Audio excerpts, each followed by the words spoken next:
Yang ketiga adalah yang seperti kalian lihat di depan kalian ini, di video depan kalian ini adalah by output. Oke, saya jelaskan dulu ya sebentar. By output, cara kerjanya mirip dengan pacing by reference ya, hampir mirip. Namun pada pacing by output menggunakan keyword out. Kalau pada pacing by reference menggunakan keyword ref ya tadi. Perbedaannya adalah pada parameter by output akan mentransfer data keluar dari metode daripada menerima data yang masuk ya, itu bedanya. Parameter output dapat diperlukan ketika ingin mengembalikan beberapa nilai dari sebuah metode. Oke, langsung aja ke contoh codingan ya yang ada di sebelah kanan ini ya. Di situ ada suatu fungsi namanya buyout ya, jadi baris ketujuh ya, dengan parameternya adalah integer x dan integer y. Ini reference by output otomatis ada tuh keyword out ya, tadi yang seperti yang udah disebutkan, out integer x dan out integer y. Di mana fungsi atau metode by out ini berisi x adalah 13 dan y adalah 10. Oke ya, untuk x ya. X 13, Y 10. Lalu pada baris ke-22 ada suatu integer A dimasukkan 23 dan B 97. Lalu by out adalah out A dengan out B. Jadi by out yang tadi yang di baris ke-7 itu dipanggil fungsinya, tapi sekarang parameternya adalah A dan B. Kalian bisa nebak nggak hasilnya nanti gimana? Yang seperti baris 28 dan 29. Ya.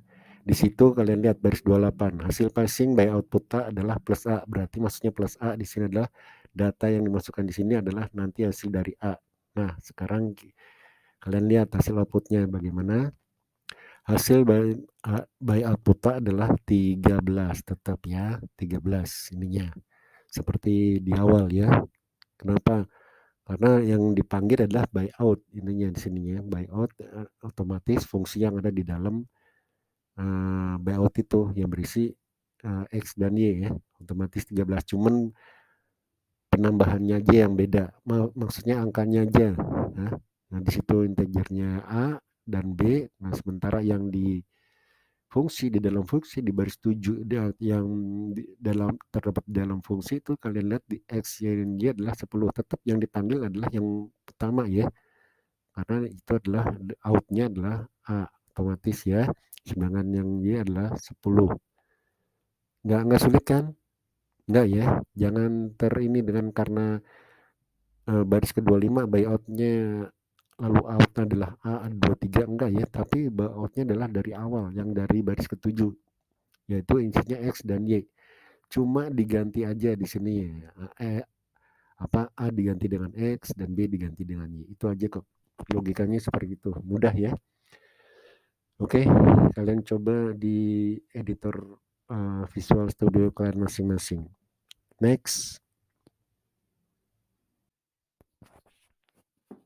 Baik, di pembahasan di video ke-8 ini adalah exception handling ya, exception handling.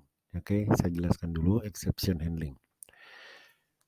Exception merupakan masalah atau error yang muncul pada saat eksekusi program. Exception handling merupakan sebuah cara yang dilakukan untuk mengendalikan masalah yang terjadi ketika program dijalankan. Nah, exception pada program dapat terjadi karena beberapa hal seperti berikut ini. Yang pertama, data invalid atau kesalahan pada saat memasukkan data, ya. Lalu yang kedua, file tidak ditemukan ketika user membuka file, ya.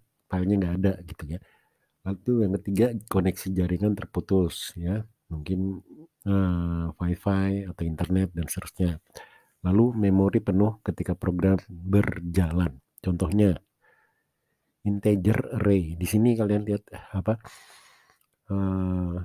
ada suatu array ya, namanya juga nama variabelnya array ya, tapi kita tahu ini adalah array karena ada kurung siku ya, kurung siku integer kurung siku array, berarti tipe datanya adalah array. Itu adalah berisi nilai data 23, 45 dan 97. Lalu muncul atau tulis atau tampilkan array 12 Ini udah jelas salah. Kenapa? Karena array jumlahnya di sini cuma ada 3. Dengan cara menghitungnya indeks yang pertama adalah 0 ya, yang 23 itu. Lalu yang 45 adalah indeks kedua dan 97 indeks ketiga. Gitu ya. Otomatis ini error karena cuma ada 3 array di sini. Ya, kecuali console write array 3 atau 2 atau 1 pasti akan ditampilkan. Oke. Kita lanjut. Pada C# terdapat 4 keyword yang termasuk dalam exception handling ya. Yaitu apa aja? Kita lihat di sini.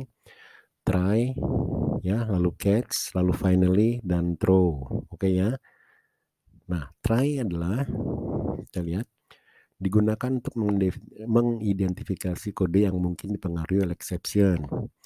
Catch dipergunakan untuk menangkap exception dengan menambah suatu handler di lokasi di mana masalah tersebut akan dihandle. Finally, digunakan untuk mengeksekusi sekumpulan statement apakah pengecualian akan digunakan atau tidak. Ya. Lalu throw, program akan melempar exception ketika terjadi masalah. Oke ya. Sekarang kita lanjut ke video yang berikutnya.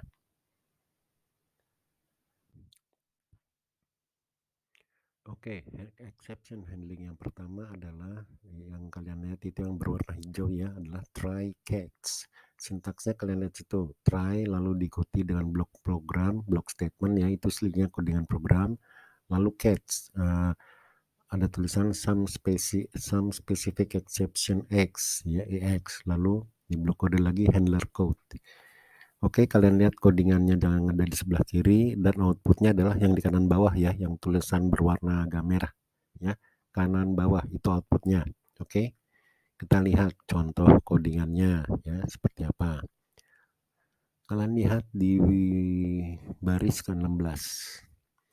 Di situ ada suatu integer lalu diikuti tanda kurung siku. Otomatis itu adalah suatu array. Kenapa? Karena kurung siku itu adalah ciri-ciri dari array. Lalu diikuti dengan huruf angka. Ini adalah nama variabelnya, nama array-nya maksudnya. Jadi ada suatu array yang bernama angka ya, dengan tipe datanya integer, yaitu isinya adalah 1, 2, 3. Oke ya. Lalu pada baris ke-17, console write line angka 15. Ini otomatis salah. Jelas banget salah. Kenapa? Karena angka yang ada di array angka ya, bilangan yang ada di array angka itu cuma 1, 2, dan 3. Cuman jumlahnya cuma ada 3.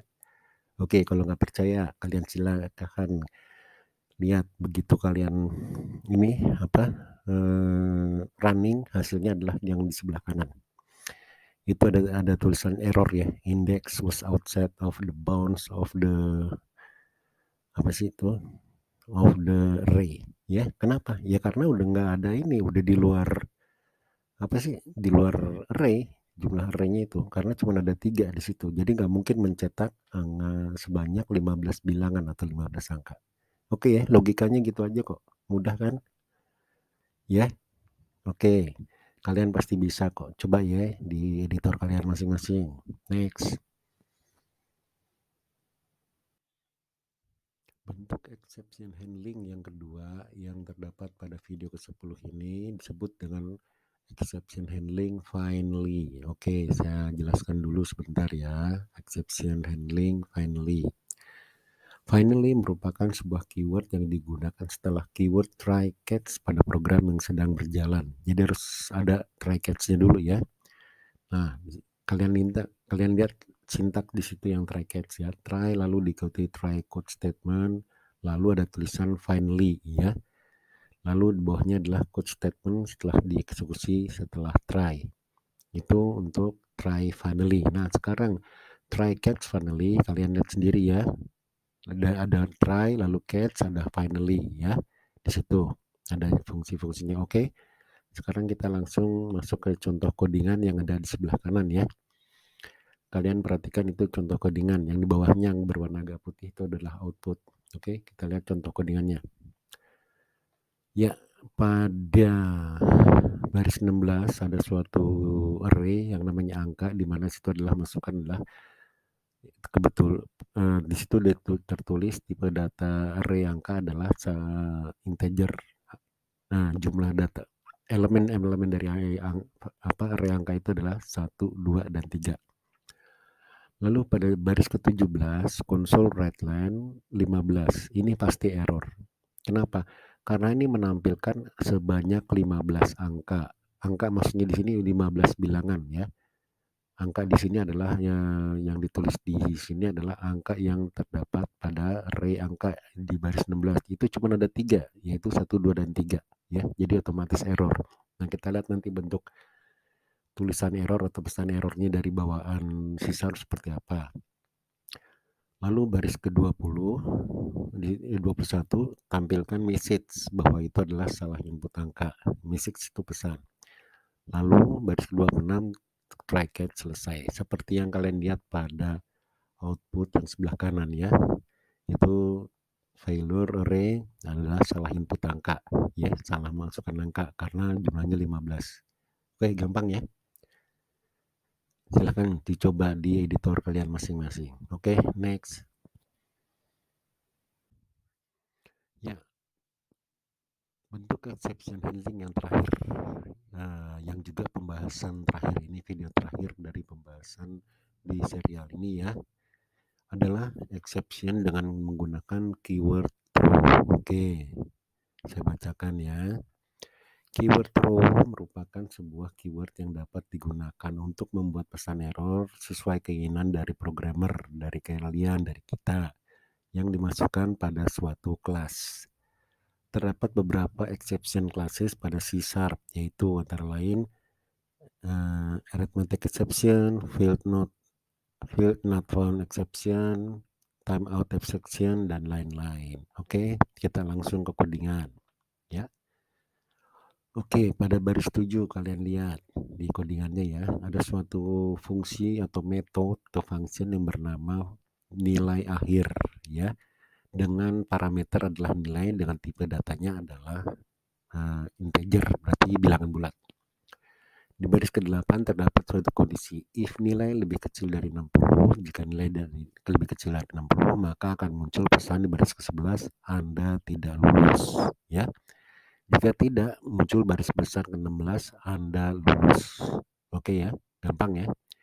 Lalu pada baris ke-27 ada suatu statement di sini yang bernama nilai akhir dimasukkan adalah 75.